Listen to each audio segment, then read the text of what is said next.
ஓம் நமச்சிவாய. திருச்சிற்றம்பலம். சிவாய நமக, சிவசிவாய நமக. நான் உன்னிடம் ஒன்றை தருவதற்காக பலமுறை வந்தேன். ஆனால் நீயோ என்னை அலட்சியம் செய்துவிட்டு அவ்வப்போது வேறு பக்கம் திரும்பி விடுகின்றாய். இதுவரை உனக்கு கை கேட்டியது கை நழுவி போனிக் கொண்டே இருந்ததல்லவா? எதனால் என்று நினைக்கின்றாய்? கண் முன்னே இருந்தது காணாமல் போனது போன்ற சூழ்நிலைகள் எல்லாம் உனக்கு வந்து கொண்டே இருக்கிறதல்லவா? எதனால் என்று யோசித்தாயா? காணாமல் போனது கண் முன்னே வந்தது போன்ற சூழ்நிலைகள் எல்லாம் இனி முடிவுக்கு வரப்போகின்றது. அதனால்தான் இந்த முறை உன்னிடம் இதை கொடுத்தே ஆக வேண்டும் என்ற முடிவோடு நான் வந்திருக்கிறேன். நிச்சயம் நல்ல முடிவு உனக்கு கிடைக்கும். உன் வாழ்வில் ஒரு புதிய மாற்றம் வரும். எது உனக்கு ராசி இல்லாத நாள், ராசி இல்லாத தினம் என்று நினைத்து கொண்டிருக்கின்றாயோ அதை இப்போது ராசியான தினமாக மாற்றப் போகின்றேன். ஏற்கனவே நான் சொன்னபடி உனக்கான நல்வினைகள் எல்லாம் செயல்பட ஆரம்பித்து விட்டன. சில விஷயங்கள் உனக்கு முட்டுக்கட்டையாக இருந்தாலும் உன் முன்னேற்றத்தை தடுக்க யாராலுமே இனி முடியாது. நீ இதுவரை எவ்வளவு நல்வினைகளை செய்திருந்தாயோ அந்த நல்வினைகள் எல்லாம் இப்போது செயல்பட ஆரம்பித்து விட்டன. இனி உனக்கு கவலையே கிடையாது என் தங்கமே. கைக்கு எட்டியது வாய்க்கு கிடைக்கவில்லை என்று கை நழுவி போனது எல்லாம் இனி உன் கண் முன்னே வரப்போகின்றது. காணாமல் போனது எல்லாம் ஒரு முடிவுக்கு வரப்போகிறது. உன் வாழ்வில் ஒரு புதிய மாற்றம் நிச்சயமாகவே வரும். பயப்படாதே, கலங்காதே. முட்டுக்கட்டையாக இருந்தவைகள் எல்லாவற்றையுமே அந்த நல்வினைகள் உடைத்து எறிய போகிறது. உன்னுடைய முன்னேற்றத்தை தடுக்க இங்கு யாருமே கிடையாது. அதை நீ மனதில் வைத்துக்கொள். உன்னுடைய பரபரப்பான வாழ்வின் நடுவே அவ்வப்போது சில நிமிடம் தியானங்கள் செய்வது உனக்கு தேவையான ஒன்று. புரிகிறதா? உனக்கு அலட்சியம் வேண்டாம். நீ உன் கவலைகளை என்னிடம் தெரிவித்தாய். ஆனால் நான் உன் கவலைகளை பற்றி உன்னிடம் பேசுவதை விட அதை நீ கடந்து போகும் ஆக்கப்பூர்வமான வழிகளை பற்றி பேசுவதையே நான் விரும்புகின்றேன். உன்னுடைய அனைத்து கவலைகளும் எனக்கு தெரியும். எல்லாவற்றையும் அறிந்தவன் நான். இந்த உலகில் எல்லாம் சரியானது போல் தோன்றும் போது நீ வேகம் எடுப்பாய். அது உன்னை இடறி விழச்செய்யும். ஆனால் நிதானமும் நீ செய்த தானமும் தான் உன்னை தாங்கிக் கொண்டிருக்கும். கவலைப்படாதே, அது உனக்கு மிக சக்தியாகவே இருக்கும். நிதானத்தில் இருக்கும்போது முடிவெடுக்க வேண்டும். நிதானம் தவறும்போது நீ தியானம் செய்ய வேண்டும். அப்படி இருந்தால்தான் நீ செய்யும் ஒவ்வொரு செயலுமே நன்றாக முடியும். எல்லாமே நல்லதாகவே நடக்கும். நிதானத்தோடு முடிவெடுக்கும் எல்லாம் நிச்சயம் வெற்றி பெறும். வேகமாக அவசரமாக எந்த ஒரு முடிவும் எடுக்கக்கூடாது. அதில் உனக்கு பெரிய ஆபத்து மட்டும்தான் நிறைந்திருக்கும். நான் சொல்வது புரிகிறதா? உன் வாழ்க்கை நிச்சயம் கிடைக்கும். புதிய மாற்றத்தோடு நல்வாழ்க்கையை உன்னிடம் நான் கொண்டு வந்து சேர்ப்பேன். நல்லது நடந்து கொண்டே இருக்கும். உன்னை விட்டு சென்றதெல்லாம் உன் கை வந்து சேரும் இந்த நல்நாளில். எப்படி தெரியுமா? நீ மகிழ்ச்சியாக இருக்கப் போகின்றாய். எப்படி தெரியுமா? உனக்கு துணையாக நான் இருக்கின்றேன். உனக்கு வேண்டியது எல்லாவற்றையுமே நான் கொடுக்கப் போகின்றேன். உன் கை நழுவி போனது எல்லாம் இன்று உன்னை வந்து சேரப்போகின்றது. காலை எழுந்ததுமே என்ன வாக்கு எனக்காக கடவுள் சொல்ல வந்திருக்கிறார் என்று பார்க்க வேண்டும். ஏனென்றால் உன்னுடைய மனம் எதையோ பறிகொடுத்தது போல இருக்கின்றதல்லவா? உன் மனதில் சில கவலைகளுடன் நேற்று உறங்கி போனாய். அதை கண்டு நல்ல செய்தியை சொல்வதற்காக நான் இப்போது ஓடி வந்திருக்கின்றேன். ஒவ்வொரு காலகட்டத்திற்கும் என்ன நடக்க வேண்டுமோ அதுதான் நடந்திருக்கின்றது. ஆனால் இது நிரந்தரமல்ல. இதுவும் மாறும். உன் மனதில் உள்ள அந்த சுமைகளை இறக்கி வைத்துவிட்டு அடுத்த நொடி உன்னுடையதாக இருப்பதற்கு அதை எப்படி நீ சிறப்பாக ஆக்கப் போகின்றாய் என்பதில் கவனத்தை செலுத்து. நான் உன்னோடு இருக்கின்றேன். அடுத்த நொடியை மகிழ்வுடையதாக மாற்றி காமிக்கப் போகின்றேன். உன் வாழ்க்கை என்னுடைய கையில் இருக்கிறது. உன்னை விட்டு போனதை பற்றி நீ கவலைப்பட்டு கொண்டிருந்தாய் அல்லவா? இனி அதற்கு கவலையே பட வேண்டிய அவசியமே இல்லை. உன்னை விட்டு சென்றதெல்லாம் உன் கை வந்து சேரும் நன்னாளாக இந்த நாள் மாறப்போகிறது. நீ மகிழ்ச்சியாக இருந்தாலும் அவ்வப்போது உன் மனதில் ஏதோ ஒரு பயம் ஓடிக்கொண்டே இருக்கின்றது. ஆனால் அது தேவையற்ற பயம். உன் வாழ்க்கையில் நல்ல மாற்றங்கள் ஒவ்வொன்றாக இனி நடக்க ஆரம்பமாகிவிட்டது. பயம் உனக்கு எதிர்மறை எண்ணங்களை மட்டும்தான் தரும்.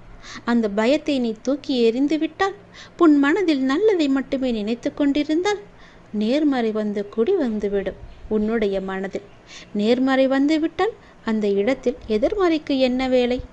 உன் செயல்பாட்டை தடுக்கும் எதிர்மறையை உடனே அழித்துவிடு. உன்னுடைய பயத்தை முழுவதுமாகவே விட்டுவிடு. நல்லதை மட்டும்தான் நினைக்க வேண்டியது உன்னுடைய வேலை. உனக்கு பல வழிகளின் நன்மைகளை கொண்டு வந்து சேர்ப்பது என்னுடைய கடமை.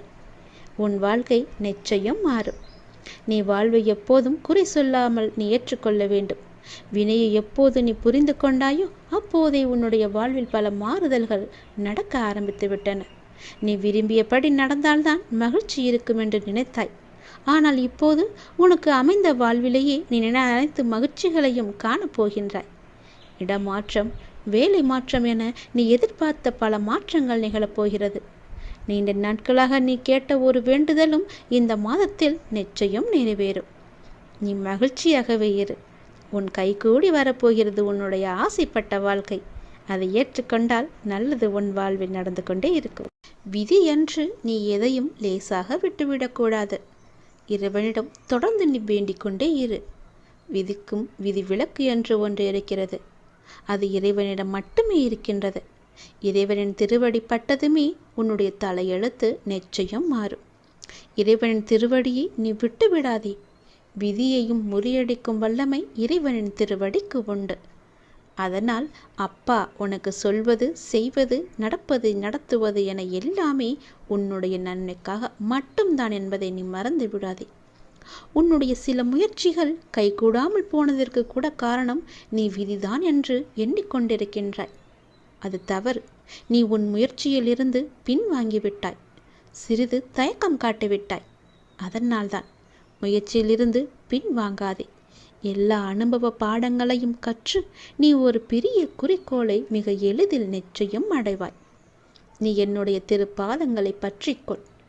உன் தலையெழுத்து இதுதான் என்று விட்டுவிடாதே. உன் தலையெழுத்து மாற்றும் பொறுப்பு என்னுடைய பாதத்திற்கு உண்டு என்பது உனக்கு தெரியாதா? அனுபவங்கள் தரும் பாடங்களை நீ மறக்கக்கூடாது. வரும் நாட்கள் உனக்கு மிகவுமே மகிழ்ச்சிகரமான நாட்களாக இருக்கும். எப்போதும் நீ கோபம் கொள்ளாதே. உன்னுடைய கோபமே உனக்கு பெரிய இடைஞ்சலாக இருக்கிறது, தடையாக இருக்கிறது. அந்த நீ கோபத்தை எடுத்துவிட்டால் போதும், நீ கேட்ட அனைத்துமே உனக்கு நிச்சயம் கிடைக்கும். என் பேச்சை நீ கேட்கும் வரை உனக்கு எல்லாம் நல்லதே நடக்கும். நீ நல்ல பிள்ளையாகத்தான் இருக்கப் போகின்றாய். நல்ல பிள்ளையாகத்தான் இருந்து கொண்டும் இருக்கின்றாய். நல்ல பிள்ளையாகவே இப்போது நீ முயற்சி செய்து பார். எப்போது நீ முயல்கின்றாயோ அப்படியே அப்போதே அந்த நொடியே இரு நன்மைகள் உன்னை தொடர்ந்து கொண்டே வரும். நல்லதொரு மாற்றம் நிரந்தரமாகவே உன் வாழ்வில் வரும். பல நல்ல நல்ல செய்திகள் எல்லாம் உன்னை உன் செவி வந்து சேரும். அந்த நல்லதொரு மாற்றத்தை நீ எதிர்பார்த்ததை விட பல மடங்கு உன் கையில் வந்து கிடைக்கும். பல மடங்கு நன்மையும் சந்தோஷத்தையும் அள்ளித்தரப்போகிறது. அல்ல குறையாத சந்தோஷத்தை நீ அனுபவிக்கப் போகின்றாய். இது உன் அப்பாவின் வாக்கு. எப்பொழுதுமே நன்மையை மட்டும் செய்யும் உனக்கு நல்லது மட்டும்தான் நடக்கும். இருந்தாலும் ஏதோ ஒரு சில பயத்தால் விதியின் மீது நீ பழி போட்டு கொண்டிருக்கின்றாய். அந்த விதியை முறியடிக்கும் வல்லமை எனக்கு இருக்கிறது என்று நீ எப்போது நம்புகின்றாயோ அப்போதே உன் வாழ்வில் வெற்றி என்ற தீபத்தை நான் ஏற்றி விடுவேன். விதியை நீ முறியடித்து காமிக்க வேண்டும். விதியை முறியடிக்கும் வல்லமை என் திருவடி இருக்கிறது. என் திருவடியை நீ பற்றிக்கொள், இறுக பிடித்துக்கொள். உன் விதியை உன்னால் நிச்சயம் முறியடித்து காமிக்க முடியும். இது உன் அப்பாவின் மீது சத்தியம். நீ முயற்சி செய். உன் வாழ்க்கை மாறும். புதிய மாற்றங்கள் வரும். நல்லதொரு வாழ்க்கை உன் கையில் கிடைக்கும். நீ ஆசைப்பட்ட மாதிரியே உன் வாழ்க்கையை நீ சந்தோஷமாக வாழலாம். யாரையும் மகிழ்ச்சியாக வைக்க நீங்கள் முயல வேண்டாம். அவரவர்க்கு எது மகிழ்ச்சியோ அதில் அவர்களை அறிந்துணர்ந்தவன் வைத்திருக்கிறான் என்பதே மெய். அது உங்கள் பட்டியலில் உள்ள மகிழ்ச்சியோடு பொருந்தவில்லை என்பதால் அவர்கள் மகிழ்ச்சியாக இல்லை என்று அர்த்தமாகாது. ஏனென்றால் அவரவர் மகிழ்ச்சி எது என்று உங்களுக்கு தெரியாது என்பதுதான் இது உண்மை. உதாரணமாக, தன் பரிதாபத்துக்கு உரியவன் என்றுதானே நினைத்து அதை வெளிக்காட்டி என்னை பார்த்து பரிதாபப்படுங்கள் என்ற ஏக்கத்தோடு இருப்பவர்க்கு அவர்களை பார்த்து பரிதாபப்படுவதுதான் அவர்களுக்கான ஏக்கம் தீர்க்கும் மகிழ்ச்சி. சிலரோ தான் பரிதாபமாக இருந்தால் கூட அதை வெளிக்காட்டி கொள்ளும் விதத்தில்தான் அதை கடந்து மகிழ்ச்சியாக இருப்பதாக நினைப்பதுதான் மகிழ்ச்சி.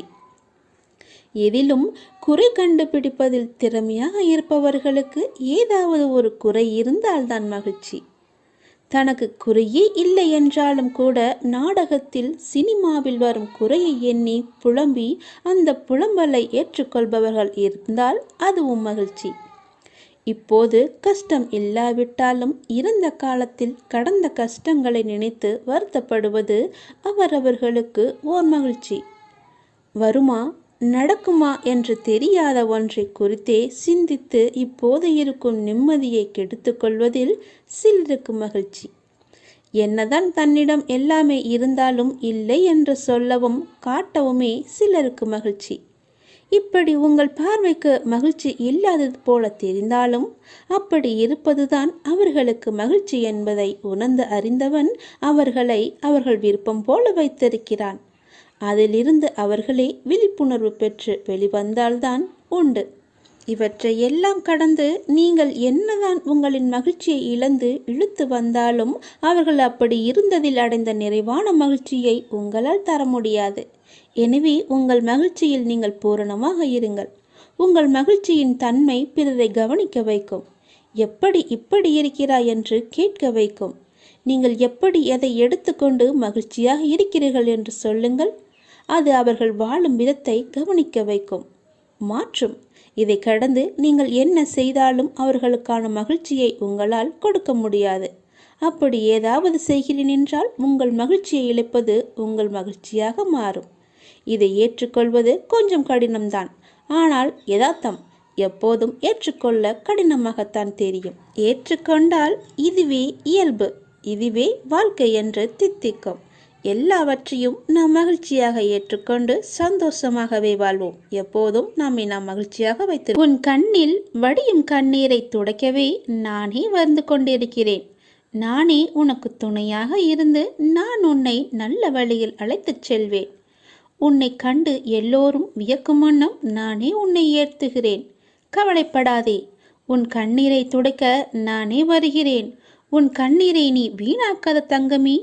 எதற்காக நீ அர்த்தமே இல்லாமல் வீணாக உன் கண்ணீரை நீ வீணடித்து கொண்டிருக்கிறாய்? எல்லாவற்றையும் ஏற்றுக்கொள்வது என்பது கொஞ்சம் கடினம்தான். ஆனால் யதார்த்தம் எப்போதும் ஏற்றுக்கொள்ள கடினமாகத்தான் தெரியும். ஏற்றுக்கொண்டால் இயல்பு இதுவே என்று உன் வாழ்க்கை தித்திக்கும். எல்லாவற்றையும் இப்படியே போகிற போக்கிலே விட்டுவிடு. எதையுமே உன் மனதிற்கும் உன் மூளைக்கும் நீ எடுத்துச் செல்லாதே. அதை உன்னால் தாங்க முடியாது. அதனால் தான் சொல்கிறேன், யாருக்காகவும் உன்னை நீ மாற்றிக்கொள்ளாதே. ஆனால் உனக்காக தன் கையே மாற்றிக்கொள்பவர் கிடைத்தால் அவர்களை எந்த காலத்திலும் எப்பொழுதும் அவர்களை விட்டு விடாதே. உனக்காகத்தான் சொல்கிறேன். வாழ்க்கை என்பது எல்லோருக்குமே பொதுவானது. ஆனால் எல்லோரையும் ஒரே போல் நடத்துவதில்லை. அதை நீ தெரிந்து கொள். தடைகளை வெல்வது எப்படி என்று நீ தெரிந்து கொள். இன்றைய மனிதர்களில் அதிகம் பேர் ஏதாவது ஒரு கவலையுடன் தான் வாழ்ந்து கொண்டிருக்கிறார்கள். சிறு தடையையும் பெரிதாக எண்ணி கவலைப்படுகிறவர்கள்தான் அநேகமானவர். இதற்கு எல்லாம் காரணம் அவர்கள் மீதே அவர்களுக்கு நம்பிக்கை இல்லாததுதான். நமக்கு நண்பனும் நாமே, பகைவனும் நாமே என்று சொல்வது உண்டு. அதாவது யார் ஒருவர் தன் பலவீனங்களை முறியடித்து வெற்றி பெறுகிறாரோ அவரே தனக்கு தானே நண்பராகிறார். யார் ஒருவர் தன் பலவீனங்களை வெற்றி பெற முடியாமல் தவிக்கிறாரோ அவர் அவருக்கே எதிரியாகிறார் என்று அர்த்தம். பெரும்பாலான நிகழ்வுகளை ஆராய்ந்து பார்த்தால் ஒவ்வொரு தடையும் ஒவ்வொரு வெற்றியை மறைத்து வைத்து அதனுள்ளே இருக்கிறது என்பது நீங்களே தெரிந்து கொள்ளுங்கள். அதில் 1000 அர்த்தங்கள் இருக்கிறது என்பது உங்களுக்கே புரியும். அதுபோன்றுதான் தோல்வியும். தோல்வி என்பது நம்மை மாற்றி அமைத்து கொள்ள வேண்டிய அறிவிப்பு என்று கூட சொல்லலாம். செல்வத்தை இழப்பது ஒன்றையும் இழப்பதாகாது. உடல் நலத்தை இழப்பது வேண்டுமானால் சிறிதளவு இழந்ததாகும். ஆனால் நம்பிக்கை இழப்பது எல்லாவற்றையுமே இழந்ததற்கு சமம் என்று சொல்வார்கள். தடைகளை வெல்வது எப்படி? அப்படித்தான் நீங்கள் கேட்கிறீர்கள்.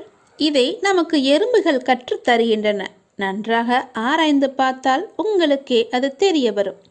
ஒரு எறும்பு தன் வாயில் நீளமான உணவுப் பொருளை சுமந்து கொண்டு சென்றது. தரைவழியே சென்று கொண்டிருந்த அந்த எறும்பு ஒரு வெடிப்பை பார்த்துவிட்டு திடீரென்று நின்று விட்டது. மேலே செல்ல முடியாமல் தவித்தது. சிறிது நேரம் கழித்து தான் சுமந்து வந்த இரையை வெடிப்பின் மேல் வைத்து சுமந்து வந்த இரையை நன்றாக பாருங்கள், சுமந்து வந்த இரையை வெடிப்பின் மேல் வைத்து அதன் மீது ஊர்ந்து சென்று வெடிப்பை கடந்தது.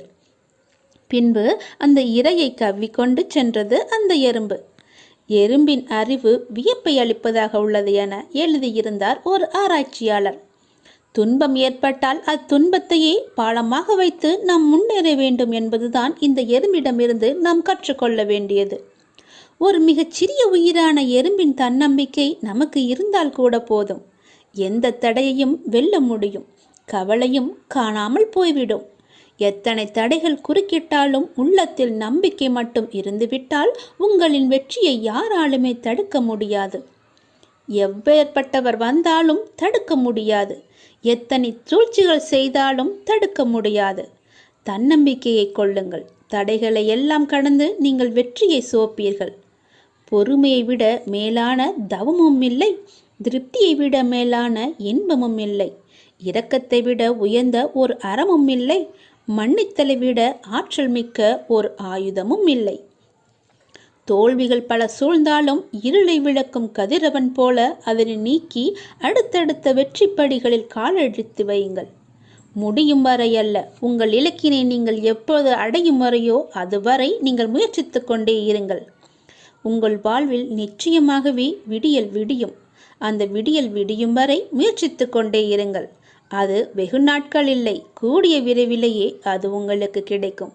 முகமலர்ச்சியோடும் நம்பிக்கையுடனும் எழுந்து புத்தம் புது நாளை துவங்க உங்கள் எல்லா வல்ல இறைவன் உங்களுக்கு அருள் புரிவார். என்னுடைய ஆசி முழுவதுமாகவே நீ கலங்காதே. உனக்கான நேரங்கள் தொலைவில் இல்லை. அது உன்னை தேடி வந்து கொண்டிருக்கிறது. பிள்ளைகளின் நலன் எல்லாமே விரைவிலேயே சீராகும். நான் கம்பீரமாக உனது மனதிலும் உனது இல்லத்திலும் அமர்ந்து கொண்டிருக்கிறேன். பயபக்தியோடும் உண்மையோடும் ஆன்ம உணர்வோடும் கண்ணீரோடும் நீ என்னிடம் செய்கின்ற பிரார்த்தனைகளை நான் கேட்டுக்கொண்டு தான் இருக்கிறேன். நான் அளிக்கும் பதில்களை உன்னால் புரிந்து கொள்ளாமல் முடியாமல் போய்விடுவதால் தான் உன் மனம் போன போக்கிலே நீ சுதந்திரமாக நடந்து கொண்டிருக்கிறாய். என்னை தட்டி கழித்து விடுகிறாய். அதனால்தான் நான் செய்கின்ற பலனையெல்லாம் உன்னால் அடைய முடியவில்லை. உன் விருப்பப்படி செய்யவும் நடக்கவும் வாழவும் நான் உனக்கு சுதந்திரம் கொடுத்திருக்கிறேன். அதனால்தான் என் செய்கைகளை புரிந்து கொள்ளாமலும் எனக்கு கீழ்ப்படிந்து நிற்காமலும் உனது சுயமான போக்கின்படி உன்னால் நடக்க முடிகிறது. இந்த சுதந்திர உணர்வுதான் உன்னை இந்த அளவுக்கு கீழே இறக்கி வைத்திருக்கிறது. கீழே இறங்கிவிட்டோமே என்று வருத்தப்படுகிறாய். கீழே வந்துவிட்ட போதும் உன்னை நினைத்து நான் பெருமைப்படுகிறேன். உனது இரக்கமுள்ள குணம், பிறருக்கு உதவ வேண்டும் என்ற உன்னத மனோபாவம், இந்த நிலையிலும் பிறர் கஷ்டப்படுவதை காண சகிக்காத மனம், இவையெல்லாம் இருக்கும் இடத்திற்கு விசுவாசத்துடன் நடந்து கொள்ள வேண்டும் என்று நினைத்து அதன்படி நீ நடந்து வந்ததால்தான் கீழ்நிலைக்கு இறங்க நேர்ந்தது என்று நீ நினைக்கிறாய். அது அல்ல. கெட்டவர்களும் கெடுமதி உள்ளவர்களும் நன்றாக இருக்கும்போது நல்லவர்களான நாங்கள் மட்டும் ஏன் கஷ்டப்பட வேண்டும்? கஷ்டத்தை மட்டுமே ஏன் கடவுள் எங்களுக்கு பரிசாக தர வேண்டும் என்று நீ நினைக்கிறாய். உன்னை போல நல்லவர்களும் இப்படித்தான் புலம்பிக் கொண்டே இருக்கிறார்கள். இது இன்றோ நேற்றோ தொடங்கி நடந்து வருகின்ற விஷயமல்ல. காலகாலமாய் நல்லவர்கள் புலம்பும் ஒரு தொடர்கதைதான். அதுதான் நீயும் செய்து கொண்டிருக்கிறாய். நான் உன்னிடம் பிரதிட்சியமாக விளங்க வேண்டும் என்றால் நீ கஷ்டப்பட்டுத்தான் ஆக வேண்டும். ஏனெனில் நான் நல்லவர்கள் மனதில் மட்டுமே வாழ முடியும். கெட்டவர்கள் மனதில் எனக்கு இடமே கிடையாது. எப்படி உன்னை கஷ்டப்படுத்தி வாழ்வதால் என்ன பலன் என்று நீ நினைக்கலாம். நான் உன்னை பக்குவப்படுத்தி பெருமைப்படுத்துவதற்கு இதை உனக்கு வரப்பிரசாதமாக கொடுக்கிறேன். உன்னுடைய தகுதிக்கும் தாங்கு சக்திக்கும் ஏற்பத்தான் கஷ்டத்தை தருகிறேன். இதை உன்னால் சமாளிக்க முடியும் என்று தெரிந்த பிறகே கஷ்டம் வர தயாராக இருக்கிறது. இந்த நேரம் நீ வேகமாக செயல்பட வேண்டிய நேரம், சிந்தனையோடு செயல்பட வேண்டிய நேரம். இப்போதே உன் நிலையை பல மடங்கு நான் உயர்த்தப் போகிறேன். சந்தோஷமாகவே இரு. என்ன நீ ஒரே மனக்குழப்பத்திலேயே இருந்து கொண்டிருக்கின்றாய்? எப்போது பார்த்தாலும் குழப்பமான சூழ்நிலையிலேயே ஏன் உன்னை வைத்திருக்கின்றாய்? மீண்டும் மீண்டும் குழப்பம் ஏற்படுவதற்கு என்ன காரணம்? நான் தான் நேற்றே உன்னிடம் பேசிவிட்டேனே. நான் பேசுவதை நீ காது கொடுத்து கேட்டாயா இல்லையா? நீ புரிந்து கொண்டதுதான் என்ன? நீ என்னத்தை புரிந்து கொண்டாய்? வினைகளை எப்படி தீர்க்க வேண்டும் என சொல்லி தந்தேனே. கேட்டாயா அல்லவா? ஏன் கேட்க மறந்தாய்? ஏன் நீ மறந்து போனாய்?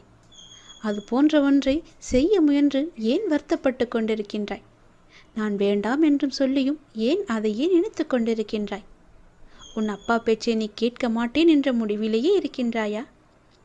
நீ மிகவுமே ஆசைப்படும் விஷயம் உனக்கு கிடைக்கப் போகிறது என்றுதான் நான் அப்பொழுதே சொல்லிவிட்டேனே. இருந்தும் தேவையில்லாமல் ஏன் உன்னை நீயே வருத்து கொண்டிருக்கின்றாய்? வருத்தப்பட்டு கொண்டிருக்கின்றாய்? தேவையே இல்லாதது. என் பேச்சை நீ கேட்பாயா மாட்டாயா என்று எனக்கு ஒரு சத்தியம் செய்துத்தா. அப்பொழுதுதான் நான் நம்புவேன். மகிழ்ச்சியாக இருக்கும்போது பல அனுபவ பாடங்களை நீ மறந்து விடுகின்றாய். மகிழ்ச்சியாக இரு, ஆனால் எவற்றில் எந்த எல்லை என்று உன் வாழ்க்கை ஏற்கனவே கற்றுக் கொடுத்திருக்கிறது அல்லவா? அதை நீ மறந்து விடாதே. அந்த எல்லையை நீ தாண்டி விடாதே. இந்த ஒரு நாள் சிலவற்றை தாங்கிக்கொள். நாளை முதல் அதிலிருந்து நிச்சயம் உனக்கு விடுதலை கிடைக்கும். நான் இருக்கின்றேன். எல்லாவற்றையுமே நான் மாற்றி தருகின்றேன். எல்லாமே நன்மைக்கு. யாம் இருக்க பயமே என்பதை நீ வெறும் வார்த்தையால் நம்பிக்கைப்படக்கூடாது. முழுமையாக உனக்குள்ளே ஊற வேண்டும். அது எத்தனை முறை சொன்னாலும் நீ கேட்க மாட்டேன் என்றால் நான் என்னதான் செய்வது? நான் உன்னை கும்பிட்டு கேட்டுக்கொள்கிறேன். தயவு செய்து உன் அப்பா சொல்வதை கொஞ்சம் காது கொடுத்து கேட்டு அதன்படி நீ நடந்து கொள். உன்னுடைய மனக்குழப்பம் எல்லாம் தீரும். நான் ஏதாவது ஒரு விதத்தில் தினமும் உனக்கு சொல்லி கொண்டுதானே இருக்கிறேன். பல நல்லதுகளை இன்று நீ என்ன செய்ய வேண்டும், எது செய்யக்கூடாது என்று அவ்வப்போது உனக்கு உணர்த்தி கொண்டுதானே இருக்கின்றேன். நீ கேட்காமல் போனால் நான் என்ன செய்ய? மகிழ்ச்சியாக இரு. அதற்குத்தானே நான் எல்லாவற்றையும் செய்து கொண்டிருக்கின்றேன். தேவையில்லாத விஷயங்களை எல்லாம் உன் மனதில் போட்டு நீ குழப்பிக்கொள்ளாதே என்று அடிக்கடி சொல்கிறேன். நேற்று சொன்னது போலவே இன்றும் சொல்கிறேன். தேவையற்றதை போய் நீ மாட்டிக்கொள்ளாதே. வீணாக எதையும் பேசி சிக்கிக்கொள்ளாதே. வினைகளை எப்படி தீர்க்க வேண்டும் என சொல்லி தந்தும் நீ அதிலேயே மாட்டிக்கொண்டிருப்பேன் என்றால் நான் என்ன செய்ய? தயவு செய்து கேட்கிறேன். நான் சொல்வதை கேள். நீ விரும்பும் ஆசைப்படும் ஒன்று உன்னிடம் நிச்சயம் வரும். அது உனக்கு கிடைக்கப் போகிறது. அந்த நேரத்தில் இப்படி செய்தால் நான் என்ன செய்ய முடியும்? உன் வாழ்க்கை நன்றாக இருக்கும். கவலைப்படாதே.